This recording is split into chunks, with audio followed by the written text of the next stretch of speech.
what's driving you, Lynda? Like, what's kind of in you to do all this? I mean, we've been through, kind of came in, in the 90s. You mentioned you grew up, you went through 9/11, you went through the 2008 recession cycle. You're still burning strong. Like, I mean, we know each other a bit. You've got a bundle of energy. Always kind of doing stuff. What's in there? What's kind of the fire that drives you?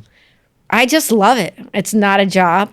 I just love it. I loved it since 1990, since I walked in the door. I think it's enough of a variety every single day that it's a challenge, but it's repetitive enough that you can really get your hands wrapped around it. Sure. So it's just exciting. I love seeing the customers. I love seeing the end product. Yep. We make, really good parts, and we're proud of our quality, Absolutely. And in aerospace, we all have to have excellent quality, but we do. Right.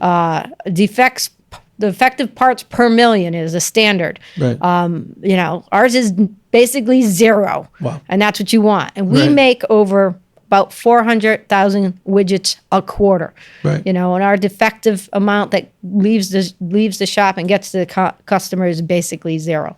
Wow. So we're very, very proud of that.